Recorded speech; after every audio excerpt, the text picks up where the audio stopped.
What's up, guys? It is Will here, back again, and I am clearly in a very different spot. I'm so used to looking at the camera off to the left-hand side, but you know what? I am traveling. I'm actually headed to North Carolina this weekend with the girlfriends. It's going to be a fun time. So we have a makeshift studio that's being set up here. This is actually her work room. So actually what's behind me, there's like some lights and flowers and things like that you can see just off camera. So definitely got the whole vibe going, dude. I'm feeling extra sassy tonight. So we're going to do this thing. It's going to be fun. But guys, thank you so much for joining me. Like I said, the one thing I always forget, Marco and Dean, anytime I travel and I'm going to do a live stream, like somewhere else outside my normal collection room, I always forget a mic stand. It's like one of the things, other than the mic itself, that's like probably the second most important thing that I'm forgetting every single time. But guys, thank you so much for joining us. It's going to be a fun time. We got a lot of topics, but trust me, as I was telling Marco and Dean before we got started, there ain't much news. So we're going to make some big picture topics that I think are going to be really interesting and make it for a fun show. Marco, Dean, I got to ask you, Marco, dude, you're looking as handsome as ever, dude. I got to ask you the question right off the bat. What's your favorite marinade? Whoa, this is a very sus question. Favorite marinade? I've never given this any thought. Really? Yeah, teriyaki for sure, bro. Chicken Teriyaki's teriyaki, pretty elite. beef teriyaki. Anytime I get sushi, I'm like, I got to get a little teriyaki on the side. So you're right. Let's chalk it up to teriyaki. Okay, so you're gonna go with teriyaki then. Okay. Yeah, why not? And I didn't lead you astray at all. That was your answer. You did lead me a little bit, but you led me to the right place. So okay, I appreciate it. And I feel like, Dean, are you going to say teriyaki as well? Because I've been getting, it's called very, very teriyaki. And it's like for chicken marinade. You can get it marinade for anything with it. But for chicken, dude, chicken in the air fryer, Dean, with that marinade, whew, I'm stepping my game up, dude. I'm glad you've come from boiled chicken, though. I came a long way. Dude, I've come a very long way. Yeah. So, yeah, absolutely. Favorite marinade? I'm a big sucker for like cilantro lime. Teriyaki's pretty good. Yeah, I don't usually do marinades. I do like dry rubs because I'm from Texas. And I bet you do. I bet you do. Team's known for that. Yeah, dude. Yeah. But yeah, I mean, teriyaki is pretty solid. You can't go wrong. You really can't, dude. I also like there's the Olive Garden salad dressing. It's really good. You can like marinate shit with it. Like you can put it on chicken and other things. It's pretty awesome. Yeah. Also like a really good garlic parm. Do you guys ever bread your chicken and meat like that? I mean, breaded chicken's really good. It's a lot of work. I'd rather just buy it breaded than like do it myself, honestly. So. That's actually fair. What about you, Dean? Do you ever bread anything? No, I always just cook my meats naked. You know what I would say, though? This is my most controversial take, even more than the sequel trilogy. I've said this before. Well done everything, dude. Well done steak. Well done burgers. I don't want any pink, dude. I want to eat something that's dead. Like, you're sure you're not Mexican, Will? Because that's how we like to do it. Okay, bro. Char it till there's no pink left. I'm like, that's how I am. Dude, it's only way to live. I want that shit to moo when I eat it. You know? Exactly, bro. Give me like nice, medium rare, perfect. Yeah. Well, so that's the thing, Dean. You like it like rare, it sounds like. Yeah, medium rare. I'm not so crazy on blue rare, but yeah, I like it rare. Yeah. What's blue rare? Blue rare. Blue rare is like you basically just sear it and serve it. Is that even There's like almost no cooking time? Yeah, like you're not gonna get like salmonella or some shit. Like I don't know what you get from red meat, but no, it's pretty rare. Yeah, because I can't do any pink, Marco. Dude, maybe I am Hispanic. Like I don't know, dude. Maybe we need to see that 23andMe ASAP, bro. Dude, sure. Honestly, I remember I did a project like that in high school once, and I lied and I said I was Greek, and I got an A. So yeah, like I don't think I ever did any research. Yeah, I don't look Greek at all. Why Greek? I don't know. I think I just thought of it, and I was like, you know what? I'm Greek today. So he was playing Assassin's Creed, and he was like, oh, yeah, Assassin's Creed. You know what? I'm channeling my inner Greece heritage. Yep. So, and by the way, I'm sorry. I saw one person's comment. If my echo gets too bad, like I said, I'm not normally where I am right now, but we should be fine. So bear with me on the audio, guys. Thank you so much for joining us. It's going to be a fun show. We got a lot to talk about, and we did have a super chat, but it was from Eric Carter. So shout out to Eric Carter, but I can't read it anymore because I had to change the stream over to this one because I was sending Dean and Marco the link, and I was in a full-on panic because I was like, anytime I travel, this is always going to be a difficult podcast to do. But I sent them the link, and nothing was working. It kept sending them to the original page. I was like, where we're cooked, boys. We're cooked. And then I emailed it to them and it worked. So I had to delete the old stream, got the new one. Nonetheless, I'm also, like I said, on the girlfriend's internet. Let's hope this thing holds up. You guys know, anytime you go somewhere else, like us with collectors who do live streams, like we're very particular about our internet. And this is one that's really important. What a flex, Will. No big deal. I'm on my girlfriend's internet. So anyways. Yeah, her internet's, 500 gigs. Like, it is what it is. It's fine. But yeah, dude, it's a subtle flex, but it's going to be fun. By the way, Dean will be in the intro soon. I'm adding Dean to the intro. So I'm working on it. I ran out of time. So Dean the Dream is going to be placed in the intro and the outro. So give me a little bit of time to make it happen, and we're going to make it happen. So guys, let's waste no more time. We're traveling. We're going to make this fun and exciting. A life-size Stitch. That's what's fun and exciting, right? So we got to talk about that. $215. And my question being, is this figure slept on? Because this, to me, I think, look, when I first saw this, I was like, okay, I mean, all right, it is what it is. Like, I didn't think it was super exciting or anything crazy. But the more I thought about this, I was like, this is actually kind of cool, particularly for the price. You got an articulated mouth here. It looks like a very realistic type depiction. I mean, considering what the new film looks like for Stitch, the character. So, Marco, I got to ask you, bro.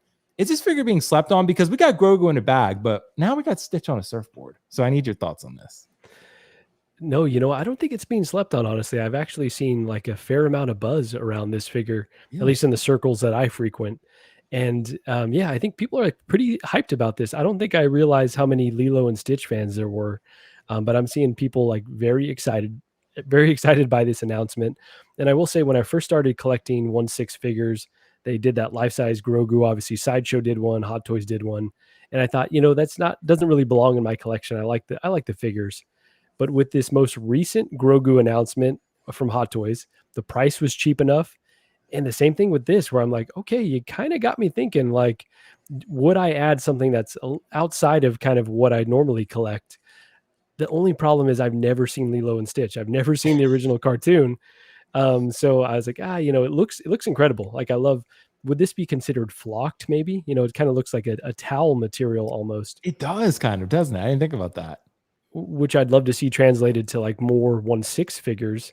But this is like, I don't know, this is just like a really cool outside of their norm figure. And it seems to be incredibly well done. Gigi's a big Lilo and Stitch fan. I showed it to her. She's like, oh, really cool. I was like, should I get it for you? Look at the price. She didn't tell me to F off, but she got pretty close to it. She was like, no, we're not getting this. I think that's for $215 though. I thought that's an incredible price for, the size of this figure. So it's not life size, right? But it's, I there's a typo, but close enough. Yeah. There you go. So close enough, but So overall, I think really cool. Hopefully we see kind of more of these, right? They did a Winnie the Pooh, I think, before as well. So I would love to see more that kind of gets collectors that are not normally, not normally into. Stitch. Oh, there you go. Huge Stitch. I love that. Very big. We'll let Dean do his impression, but hopefully we'll see more of these, but definitely not for my collection, but I'm seeing lots of buzz in the community. Dude, honestly, man, Marco, this is super cool, dude. I think it's the type of figure, again, that is so unique that I think it's worthwhile for collectors to look into if you love the film. But most people, again, this is a very classic, it's a Disney film, right? I mean, it's a very classic animated film that they've now remade in live action, but it's like, I've seen it, Marco, but it's been a really long time. I wouldn't call this a classic for me personally, but for a lot of people it is. And I'm liking that Hot Toys is expanding their horizons and making something that's different for them. So seeing a figure like this that is very large and looks honestly straight out of the film. I mean, this looks incredibly lifelike compared to what the CGI character looks like. And I'm very impressed with this personally. But Dean, what do you think? Is this being slept on, or are people paying attention to this thing at $215? I don't think it's slept on. Most of my friends and people I talked to were really excited about it. And they were like, oh yeah, 290, 310. This thing's going to be awesome. And at 215, man, people were really excited. I think I'm getting this. My sister was like, I'll give you half. So it's only going to cost me 100. So okay. I'd be kind of stupid not to get it. It's such a cool thing to see. We're so used to them doing like, people figures, and they have done others, Winnie the Pooh, Piglet, obviously Grogu. I would I never would have expected this, to be honest. He's so cute. I love his little face. His little teeth, Articulated ears, jaw. Dean, it's pretty cool. It's so cool. And I wonder if they're gonna do another version with his little spacesuit and his 4 arms and like his little laser guns. Which would be cool to see. Keep the line going. Yeah, I'm just I wonder what kind of body is under the suit, the fur suit, because yeah, if it's just like armature wire, that shit could snap very easily if you're not careful. So I wonder if it's like an actual body or if it's that armature kind of stuff. Because yeah, I mean, getting his palms flat on the floor while standing on his back legs, like that's like what kind of articulation is that? Like what? Significant. Yeah. Right. So it's like, is it just a wire? That would be kind of whack. So that's got me a little concerned, but man, this thing is so cool. I love it. It's a great way to differentiate between like a stuffed animal and like a figure, right? Like this is truly a posable figure, which is really awesome to see. Yeah, I think so too. And it's like you guys said, it's super unique. It's different. It's not Darth Vader. It's not Iron Man. We love those figures in Spider-Man, but this Stitch is just, I don't know, it's so unique. And I'm happy to see the Hot Toys is doing something a little bit different and stepping outside the comfort zone and trying to expand their customer base, expanding the consumer base by going after the Disney fans. I mean, this is huge. I mean, this could be a really popular film. And if people love it and see this, they could say, oh my God, like this is insane. Then they start buying other Hot Toys. So it's expanding their portfolio, which I really, really like a lot. And you guys are right. The material usage looks cool. I bet it's going to be super soft. It's going to be like super soft. And that's going to be really cool. And it's, you know, again, articulated ears, jaw, 215. I mean, look, I think this is a win for Hot Toys as long as it holds up, like Dean said. But Dean, I have said that, you know, people, when they modified their, like the Sideshow Grogu statue, they did like that with the wire, I saw. Like people would do exactly that. Or give him like tripod arms. Yeah. Yeah. Like those bendable tripods, you know what I mean? People were using those as arms and putting them inside the statue. Oh, that's true. Yeah. So maybe it's something similar to, I would assume it's not a body underneath because that might cost a lot more money because they would have to make something, you know what I mean? But I don't know. Because you'd have to make a whole new custom body for this, I would assume, unless Grogu has one. But I don't know. Maybe you could use his body. I'm not sure. That could be a theory. Maybe they're taking Grogu's body, getting the money out of that mold, and then making the Stitch with it. And maybe they'll make others. I don't know. Certainly something though. Articulated mouth. Again, this is a pretty cool figure, super lifelike. So guys, let us know your thoughts in the comments below. Again, I like that it articulates, but it's definitely not one that I feel like I'm going to pick up personally, but it is one that I think a lot of people obviously are paying attention to, especially you guys, like you said, in your circles, you're seeing that. So, and the price is crazy. Yeah, dude. Marco, I thought again, dude, when they announced Grogu for $270, I was like, no. So it's got to be trolling me because the other one was like $415, $410, $415. With a sick bag too. Like, yeah, I'm loving this. I'm gonna carry that bag everywhere. That bag's been everywhere. That's my new gym bag. Yeah, but it's yeah, I'm super excited about that. And it, I already pre-ordered that Grogu with Common Concepts, so I'm super excited to get that one in. I've been wanting to buy that day one too, but I'm holding off because I think Marco, I don't know if I told you or you saw, I got hit with $189 tariff fee from for Feral Predator from FedEx. Oh, $189. That's brutal, bro. It was brutal. Yep. So yeah, I didn't know. FedEx sent me a letter in the mail. So again, caution to all the people who are considering buying from Hong Kong resale. The tariffs have dropped since then, but at the time it was 154%. He declared it like $120 value, and they hit me with like $190 tariff fee. So I had to pay that, which sucked. So yeah, if you order from Hong Kong right now, just be aware that's what's going on. Maybe a little bit less than that. Now they lowered the tariff significantly, but guys, let's talk about some really exciting developments here. I want to talk about InArt real quick, just because they've announced a 12 scale figures. This again ties into our news segment of the live stream. It's a Wukong Zhu Bajie, which I'm on chapter 5, Marco, of Wukong. I am progressing. Marco, to be honest, you can do this. You can do it. Like, it's not so painfully difficult that you're going to like want to fucking die. Like, there are times where it gets very frustrating, but if you spend a little bit of time, you'll be fine getting through it. So I say that as I'm on chapter 5, but maybe let me progress through that one. 5's pretty good though, bro. Like you've made some progress. It's just, Dean knows that I struggled through Elden Ring, and that's because I had him, holding my hand through the whole way. So Yeah, we'll see. We'll see if I ever get to this. It's pretty. Wukong is really fun. It's a good game, and I'm glad that they've announced more Wukong figures. I will say that's why I'm heading with this question. I'm a little disappointed this is 1/12 and not 1/6. InArt clearly is invested in their 1/12 scale line. 1/12, as we know, reaches more collectors. It's less expensive. You can still put a lot of detail into it, just not quite as much as 6 scale. Bigger the canvas, more the detail. But now we have another 1/12 scale figure to go along with the Batman, the Bruce Wayne. And I got to ask you, Marco, I mean, this looks great. They did an unboxing for it already. It does look really good. If you like Wukong, I think this is a really cool character. This is his sidekick, basically. This is his companion. And Bajie is super cool. Trust me, really good one to go with the supporting character of the lead with Wukong or the destined one. But Marco, I got to ask you, is it a little bit disappointing though to see that they're announcing 12 scale stuff and not really much 6 scale stuff? What are your thoughts on this? Yeah, so first it does look really good, right? So I don't want to take anything away from the actual figure itself, even the character design. Having not played the game, it looks really cool, really interesting.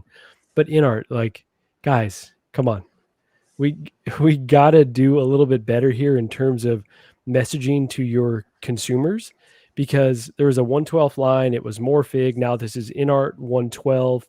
You said you're doing companion pieces. You did a Joker out the gate, and you said you're going to be doing a Bruce Wayne and a Batman 2-pack. Where is that, right? Like where is the investment in the lines, minus Lord of the Rings and Harry Potter, right? Which we've seen, a few of those lines get built out a bit more, but like, let's focus a little bit on something here, because it seems like you're all over the place, and I still don't even have my InArt, Dune Paul Atreides. So I just get worried that their attention just continues to be pulled in so many different directions. Now I understand, bottom line for a company, they probably have to diversify in order to, keep that revenue stream going. They could probably get these out a lot quicker than the 1/6 figures. But man, their messaging it's just messy. We haven't heard from John in a long time.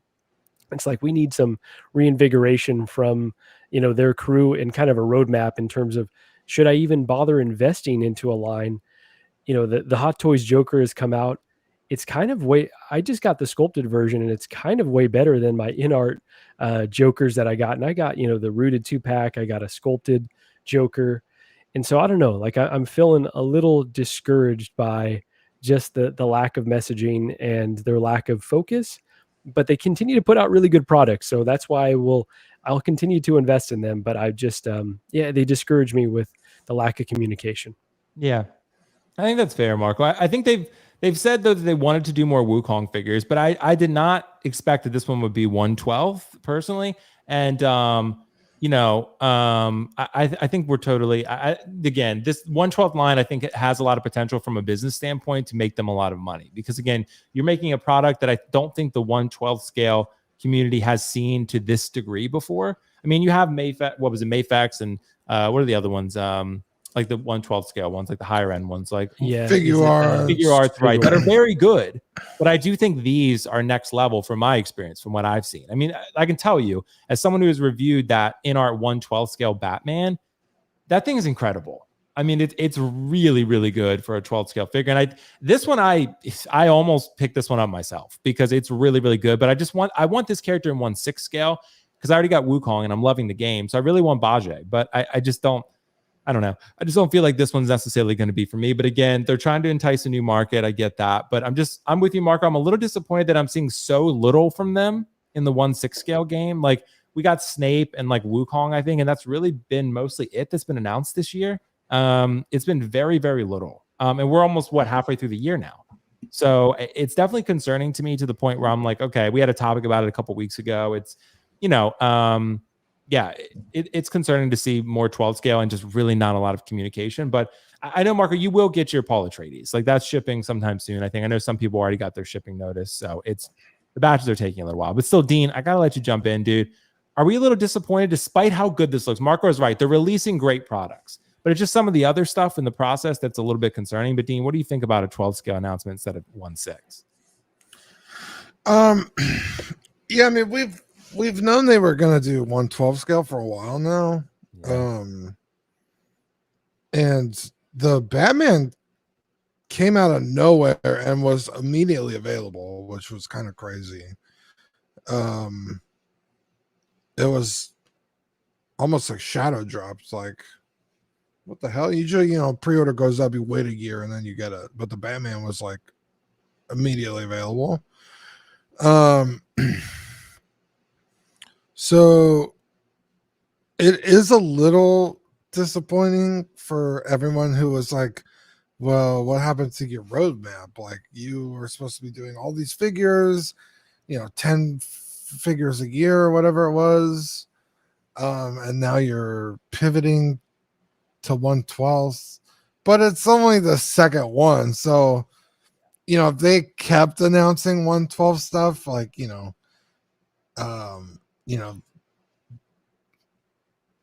maybe like 3 other figures in 12 scale, right? Like an actual Wukong, this guy, a Bane, or a Joker or something. It'd be like, okay, whoa. Let's calm down. But they're still announcing 1/6 stuff along with the 1/12 stuff. So I don't know if it's disappointing. It's confusing for sure. Like, what are you guys doing over there?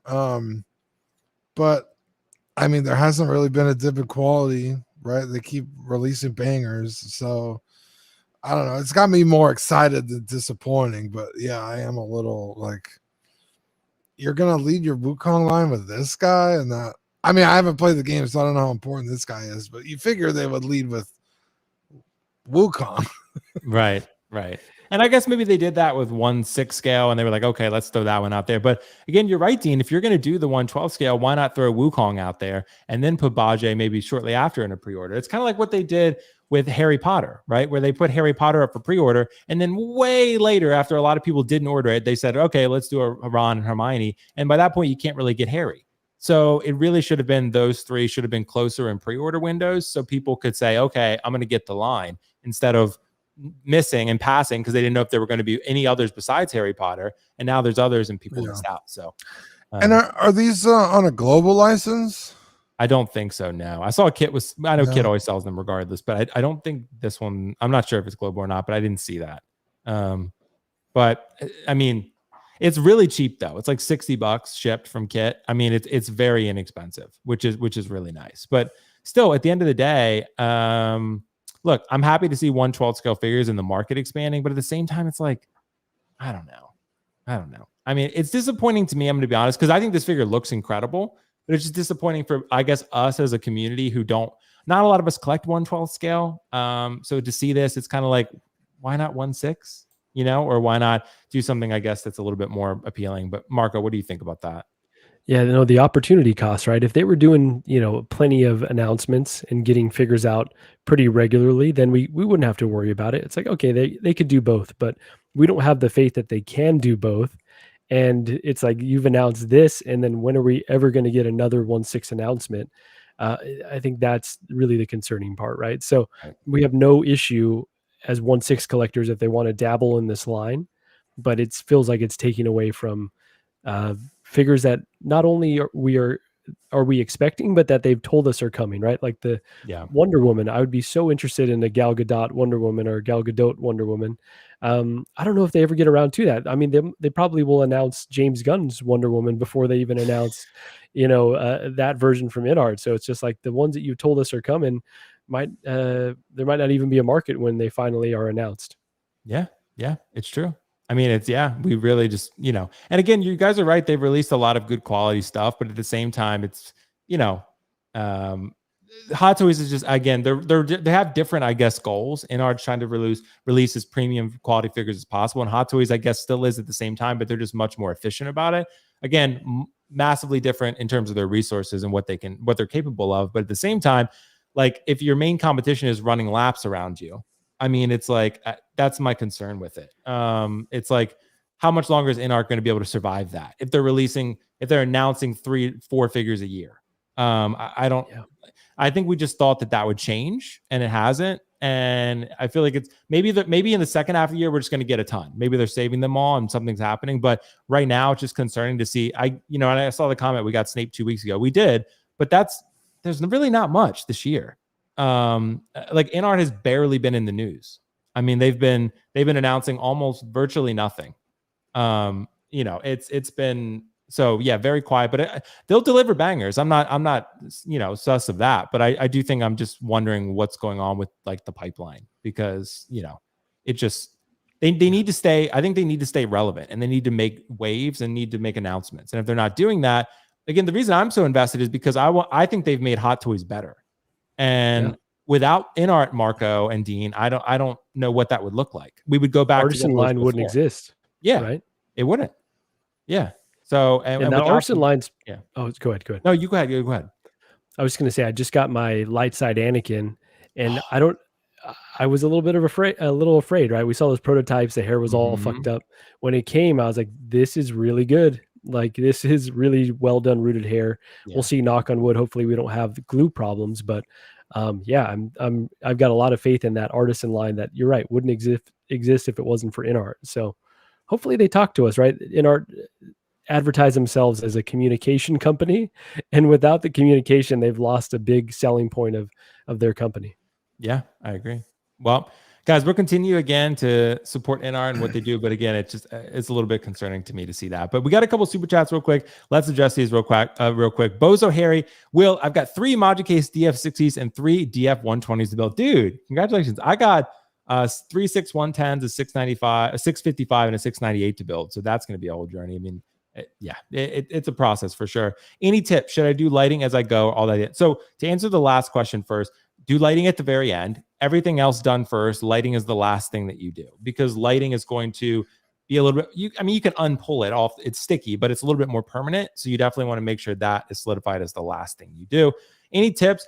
Take your time and do not half-ass that shit, because if you do a step incorrectly, I guarantee you're going to have to go back and undo it, because you won't be able to progress to the next step. So that's really important. Follow the instructions. Make sure you understand how the rail system works. That's really how the important process of assembling them. And again, do not fucking think that you can just skate by and say, oh, it's fine. It won't be. Like, it has to be right. If it's not, it won't connect properly, and you're going to be wanting to pull your hair out. So don't do that. And just, I would say set aside the time, get someone to help you. That's another big thing. If you try to assemble them solo, it's really not a good time. So there's a lot of good tutorials online too. I know Graham Jedi Knights Watch is I go back to his video because I've built a few 6110s at this point, and I'm like, Graham, I'm always watching your video. I've seen it 1,000 times by now. It's like you're building them with me. Yes. I think Payne has done like a lot of, so just search some YouTube videos and get familiar with the process before you even attempt it. Yeah, absolutely, bro. And again, Graham helped me. I FaceTimed him and Brian, the owner, when I was building mine. And it was very helpful. So shout out to both of them. Sandy Pepito, thank you so much, Sandy. Appreciate the super chat. You know what figure I want, boys? Artisan OG Dumbledore from the first 2 movies. Pulling off that hair and beard will be hard for them. I think they could do it really well. Maybe they will, because remember, Marco and Dean, they announced the Harry Potter license way back. Maybe that was fucking with InArt. I don't know, because we've seen absolutely. They also announced James Bond, and we've seen nothing from it. So I mean, maybe they're working on it, Dean. I don't know, but maybe it was a scare tactic. They did Gandalf, so that's way more complicated than Dumbledore. He's got straight hair. Oh, I think he's talking about Hot Toys, though. Hot Toys, right? Oh, yeah. Maybe he's talking about InArt. Yeah, but you're right. If he's talking about InArt, that would be hilarious. InArt's going to do Dumbledore because they already showed him, so they are going to do him. Maybe in 2028, but he will be done. So.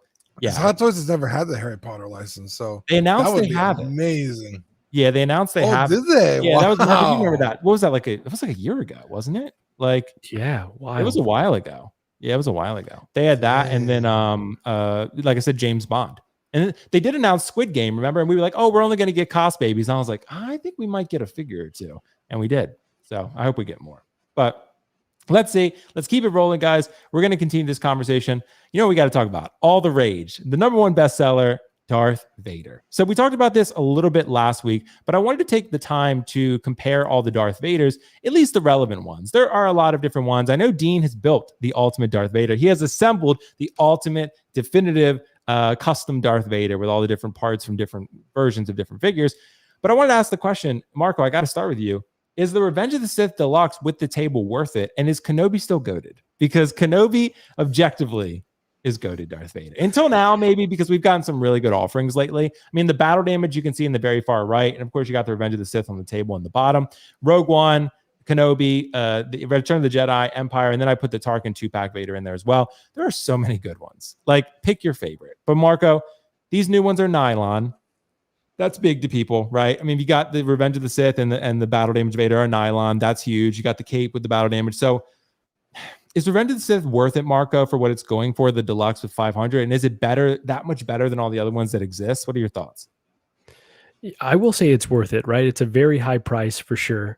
But that table, the head swap out options, the nylon, like you said, there's a lot of redeeming qualities. I think if you're okay with a different body proportion Vader, though, he's a little bit skinnier, right? I think I don't know if he's that much taller. They might be kind of neck and neck, but just the proportions are different. So if that's what you're looking for your Vader, I know personally, I really love the head that shows the burnt Hayden sculpt.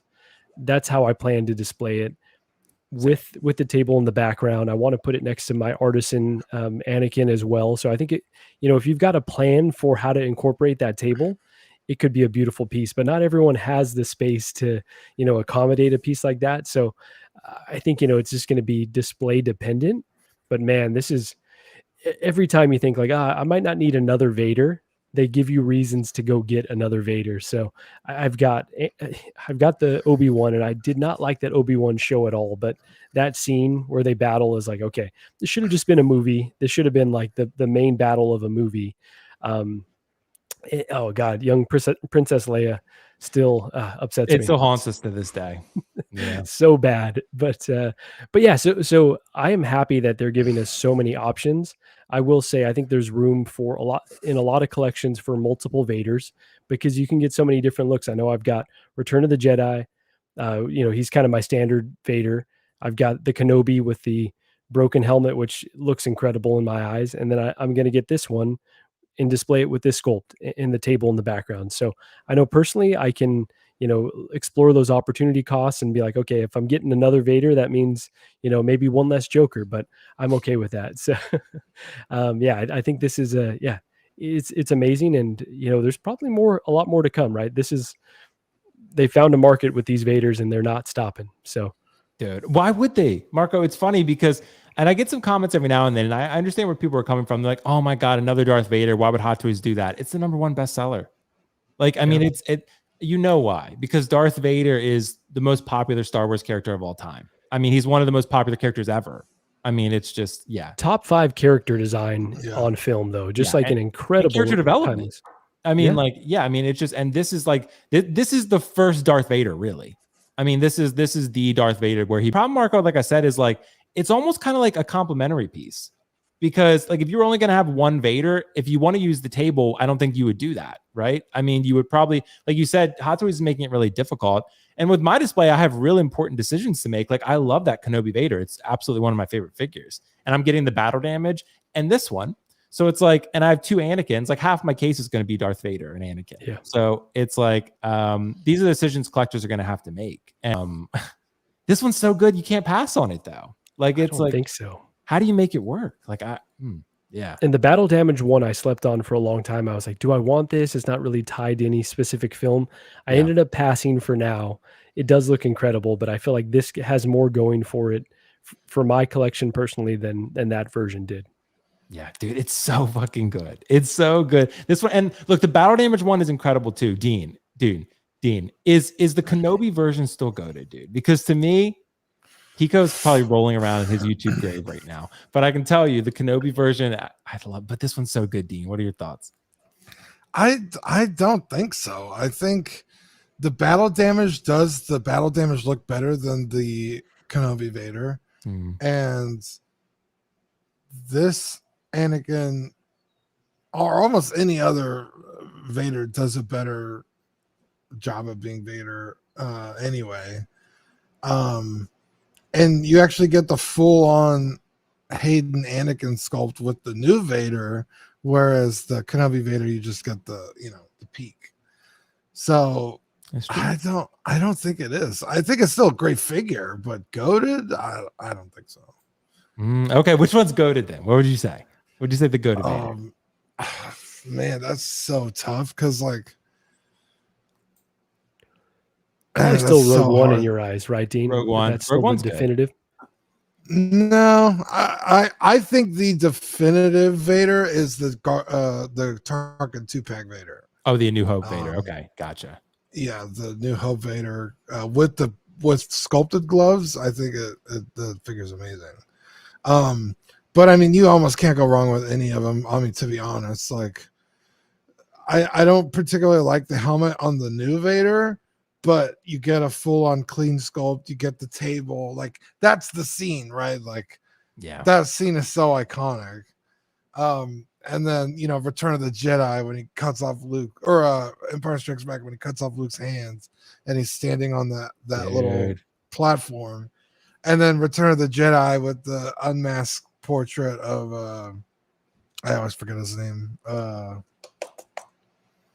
original Vader from Return of the Jedi. Oh, Sebastian Shaw. Sebastian Shaw, thank you. Yeah, like take your pick, man. Like, yeah, I think they're all amazing in their own way, especially even the Kenobi Vader. Like, it's so good. Like, Dean, that's like the actual first time you see that in live action. Yes. And that's like an amazing scene that made almost the whole show worth sitting through. Like, that's my thing, Dean. The show is absolute ass. I'm gonna be real with you. It's terrible. But that scene, like you said, Dean, almost made the whole thing worth it. I would have preferred, just like you said, a movie that was actually good from start to finish. But that scene, like I still watch that scene all the time. That interaction between Obi-Wan and Anakin was absolutely incredible. The acting, the writing in that scene, they nailed. That's really what the show came down to. Those two, the reunion between those two and what it meant to both of them. And that scene was the climactic result of that whole experience. And the rest of the show, really not good, to be honest. But that scene, that's why I love that Kenobi Vader, Marco. I have such a soft spot for it because that scene is what I latch on to. And I think it's representative of Anakin's development and his relationship with Obi-Wan, which is why I really want an Obi-Wan, which I got episode 2 Artisan, but I really would prefer that episode 3, which we'll talk about. But still, if I had to choose, I know Kenobi Vader is not nylon, but it is pleather. I understand that, but it has 2 definitive looks. You can make him battle damage. You can make him clean. I love that. I absolutely love that. And that to me is absolutely worthwhile. So for me, I'm going to go with the Kenobi Vader still. I get Revenge of the Sith is incredible. It's amazing. But Dean has a valid point from a logical standpoint. The battle damage Vader is certainly, it does the battle damage look better than Kenobi does. It's just more the moment to me. That's what I like. And on Kenobi, it's kind of sad to. Sorry, Dean. Go for it, and then I'll chime in. Oh yeah, I was just gonna say, like, you swap out the helmet and the chest piece, but like the rest of his outfit is still pristine. That's like the only thing like that I'd say that the battle damage Vader does better is the whole thing is battle damage. But you're right, you can't swap into a clean look. So he's got a little cut on the back of his cape, Dean. Yeah. Come on. It's tiny. It's there. Yeah. It's like barely. Barely but it was sad to see collectors kind of abandon that Kenobi Vader, because that is still like very prominent on my shelf in my other room. And I love, like, it's almost like an optical illusion where I have him, like you could be sitting watching TV. It looks like a standard Vader. And then when you turn, you kind of see that fractured helmet. Still an incredible piece. So it was sad to see a lot of people be like, oh, okay, a new Vader's coming out, time to move on. I'm like, no, I think this one should still be well regarded. So tough to say. Yeah, there you go. Tough to say goated, but definitely like one of the best Vaders for sure. Absolutely. One of the best Vaders, dude. And I think, like you said, Marco, it's become underrated at this point. Before it was like properly rated, but now that we have battle damage and we have the Revenge of the Sith version, then I think this one's kind of getting slept on a little bit. And now I have a cat on me. It looks like a skunk, but a cat has decided to join the live stream. But so I would say that overall, all of them are great. I mean, pick your favorite, but if you want something that's going to last a little bit longer, the nylon certainly makes sense. It does make sense. So anyway, guys, thank you so much for the chat on that one. Let's move on to our next topic here. We're going to go ahead and move on to something still Star Wars related. So let's do that. Episode 3, Anakin and Obi-Wan. I have to ask the question, do we still believe that they're coming? Because to me, look, I think of these two, and I think there's no way that they're not going to be made. But a lot of people have started to lose hope, and understandably so. I've talked about this, Marco and Dean. Because of the Artisan Episode 2 Obi-Wan, it started to make me a little bit nervous. I said, what's going on here, and why do this now? But someone pointed out in my comments about the like Hasbro Black Series, like no one has announced in Episode 3 Anakin and Obi-Wan because of the anniversary. And maybe they're waiting to do it later. Maybe the license dictates so. I don't know. But Marco, do we still believe that 2.0 artisan versions and or sculpted versions are coming for these two? Because I have to believe they are, just maybe later this year. What are your thoughts? We will absolutely get these versions of the characters. Like, there's no doubt about it. The debate around, will Hot Toys do another artisan Anakin on top of, I know you paid a high price for your, Sith apprentice. I still am of the belief that they're going to do a proper dark side artisan at some point, because why wouldn't they, right? It's like minimal effort for them to do it. And so that's kind of what I feel about these characters as well. We've already, received a ton of emperors at this point, or Palpatines. So why wouldn't they, go with additional versions of, the most popular characters from the movie series? Hot Toys gets creative, just like with the Vader, right? Where they already have milked you for other versions, and then they're like, okay, well, to extra entice them, we're gonna have to like throw in some cool bases or cool accessories. So I could see, Mustafar bases, maybe, battling versions of these guys, where the base is a join or something along those lines, where Hot Toys gets creative and acknowledges, all right, you probably bought the last version, but we're going to make this next version so good that you can't pass on it. So I would say don't lose sleep over these not being announced yet, because they're going to come eventually. And maybe even multiple versions again. Maybe you get artisan and standard sculpted as well. So Hot Toys will milk these characters until there is nothing left. So prepare your wallets. They'll come eventually. Maybe not this year, but at some point here soon.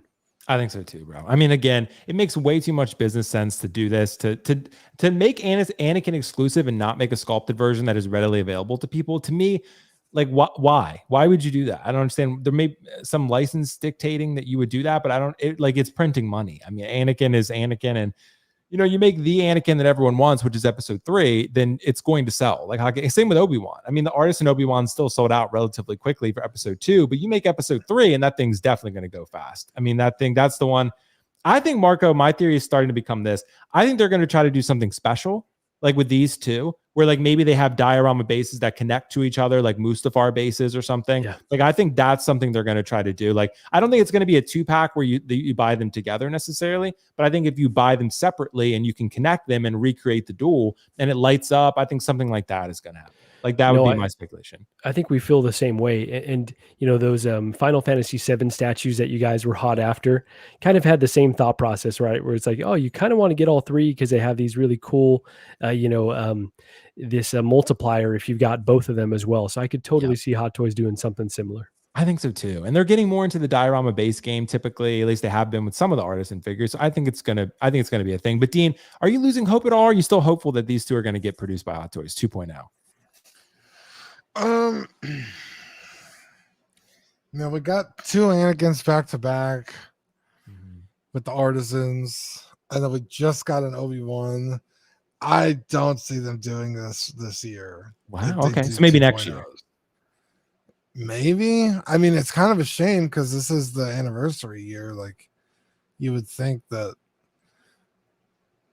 it would behoove them to do them now, but they led with episode 2 Obi-Wan, which again I said is like, that's the one to do with the mullet. Like, if you want to show off your artisan, and that one also had a sculpted version. So, I mean, maybe like at the end of the year, tail end of the year, we'll get like an Anakin or an Obi-Wan. But yeah, I don't know.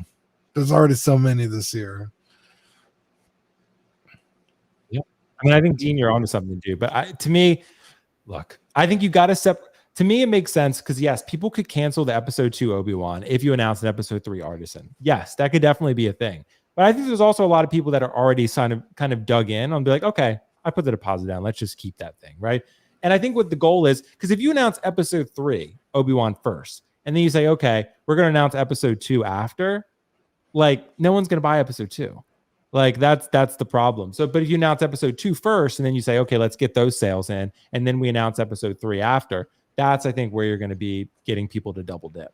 Yes, you will get some cancellations, but at the same time, I think you're going to get people to really buy in. And also, you gave something to Star Wars Celebration fans who went to get that Anakin. They sold it a little bit elsewhere, but they gave something special there and they sold it. And now they'll say, okay, let's give them a proper Anakin sculpted and make this worth their while. But again, maybe we're all wrong and it's never coming, but I just think it doesn't make any logical sense to do that unless there's some sort of other factor that we're unaware of, like not privy to that information.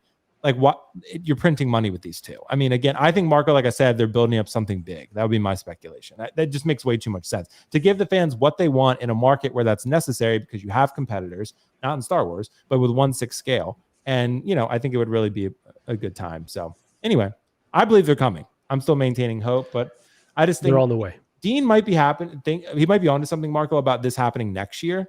But I guess only time will tell. I think later this year would be my speculation. So it's still be labeled anniversary, I bet, but I bet you it will be later this year because they want to give people time to make their pre-orders. But we'll see. We'll see indeed. I think it's going to be a good time. So we got a super chat here. Skits Craven, thanks so much, bro. What's the second youngest Vader after episode 3? Kenobi or battle damage need to display in order? Like youngest in age or youngest of when they were announced? Like I'm guessing youngest in age would probably be Kenobi, right? Yeah, because Revenge of the Sith and then Kenobi happens not too long after that, right? So I think you're exactly right. Yeah. Yeah, it's got to be Kenobi. And then I guess it would be A New Hope or / Rogue One, and then A New Hope. Yeah. So that's the timeline, I would assume. So Dean, we're right on that, right? Second youngest is Kenobi as far as the figures are, like in terms of age for Anakin. Yeah, because you would have the Revenge of the Sith, and then you would have Kenobi right after that. Yeah. Yeah, right. That makes sense. Okay. All right, guys. Yeah, Rebels too. Someone point out Rebels. That's true. Rebels is definitely a young one. So guys, let's move on to our next topic here. They announced actually a JND John Wick recently, which I wanted to talk about real quick. And it's actually up for pre-order, about to be, and they delayed it because of licensor approvals and some other factors. And and I was thinking about this because Marco and Dean, this has been the conversation that's been happening with JND for a while. Marco, I think I told you I reordered the JND Joker. So I'm a fucking mess. I reordered the JND Joker because I knew I was like, this thing just looks too good to ignore right now. So with the updates. So that's what we did. We picked that up and hopefully that'll be shipping. I was told sometime in June, but only time will tell. Nonetheless, Marco, we don't know. I'm purely speculating. I have nothing to go off of. But with that John Wick, they showed multiple suits. They showed multiple head sculpts. And knowing J&D and how they price their shit, I know that shit is not going to be under $1,000.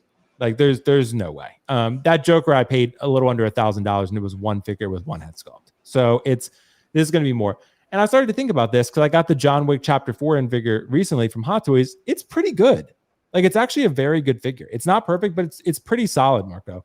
And are the prices the problem here, Marco, with J&D? Is it their attitude? But again, you're speculating $1,000 to $1,200, maybe more for this John Wick. And you have a Hot Toys for about a quarter of the price, which is pretty damn good. Is that the problem, or is it something else with J&D? What are your thoughts? Yeah, I think it starts with the prices, right? Just for most collectors, you see the price and you're like, I could get 4 figures for that, right? Or one Sith Apprentice Anakin. But really it is their attitude next to, right? They've always been kind of like, all right, these are our 1/6, take it or leave it. They never really collaborated with the community like InArt did right when they came out of the gates. So I think that, there was just an immediate rejection of their kind of elitist attitude when they first rolled in with these crazy prices. All that being said, this is probably a figure they should have started with. Sorry, there's a dog losing their mind over here. I got a cat purring right beneath me, so it's totally fine. So this is a figure they should have started with, though. This looks really good. And the delta between this and the Hot Toys version seems to be a lot wider than, other things that we've seen from, the Armory looked okay, but the Hot Toys Armory for much, much less seemed to be just as good.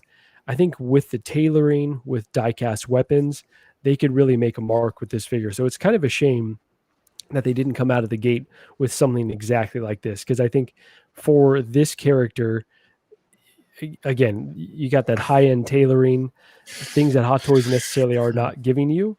This is where they could make some headway in the market. So keeping my eye on this, intrigue, definitely not for me, and definitely acknowledge all of those problems are still there as a company. But if they actually released a product that felt significantly superior to the competition, okay, maybe then you got a point to charge this much. So we'll see how this one turns out. I think so. And that's kind of their thing, Marco. Like they really want to present themselves and market themselves as the ultimate tier, like the platinum tier, so to speak. But to me, it's like, if they were charging somewhere close to in-art prices, I think they could be very competitive in the market. Like if they were releasing a John Wick that looked like this, but it was close to an in-art price and not $1,000, I think they could do some serious damage. Like I think they would be very competitive and very relevant in the market. And again, maybe they're going for a different market. People always say that to me. They're going for a higher level collector who's willing to pay that. Sure, maybe. But at the same time, the figure still has to look exceptional. And their Joker does from the prototype final product photos that they showed. It does, but we don't have it in hand yet. Well, you didn't like the final product? No, it looks better, right? It does look better. And I'm excited. You're kind of doing a community service by following through with that pre-order, at least like doubling down on the cancellation or the other, going the other way. But because I'm excited to see your thoughts, because you obviously are a lover of the character and someone that could appreciate it. So you will definitely let us know whether it seems like it's that much better than alternatives. Yeah. And I can tell you, Marco, I mean, this Hot Toys John Wick is pretty damn good. Like it's very good. You look at it in person, you adjust the eyes and the head sculpt a little bit. The blogger photos don't do it quite the justice. It definitely looks pretty good in person. But I will say this JND looks, it does look pretty solid to me. It's certainly not perfect John Wick, but at the same time, it's like, it does look pretty good. But just those prices, dude, I think that's what's turning people off. So nonetheless, Dean, what do you think? Are the prices the problem for JND? Is it the quality? Is it their approach? What do you think is going on right now with the Hot Toys? You know, and again, Dean, like someone commented in the chat, I predicted for a while, I think they are going to make an artisan John Wick eventually. I think it's just a matter of time. And when they do that, this whole point could be moot. But what are your thoughts for now? Well, we don't know what their quality is like because they haven't released anything. So that's true. I mean, they could be, they could look really pretty, but handle for shit. The head falls off or the hands fall off. Like I don't know. But yeah, I mean, really at the end of the day, it boils down to the price. Like Marco said, 4 figures for the price of 1. There's already a John Wick out there, and is JND's 4 times better than the Hot Toys? I really highly doubt it. I mean, just based on that photo, that doesn't even look like Keanu Reeves. That's Rihanna Keeves. Like, who the fuck is that guy? I mean, that's not Hot Toys' strongest Keanu Reeves, but I mean, at least I could see it. You know what I mean? I just think their prices are crazy. Like, there's too much competition to be charging $1,200. You know what I mean, for 1 figure, and it's just like that's crazy work. Like, I guess you're trying to tap into that custom market, Dean. The custom market where people pay those types of prices, the custom artists, and they're like, well, here's a licensed version you can pay that for. But I don't know. Yeah, you're right. They haven't because because a custom artist is usually one guy by himself tooling these things all alone. Yeah, like you're paying for somebody's skill, but it's like, okay, but you're like a big major brand, you have the resources to knock this shit out in the factory. Like, why would I pay you what I pay a custom artist? Like, I don't know, it's very icky. I don't like it.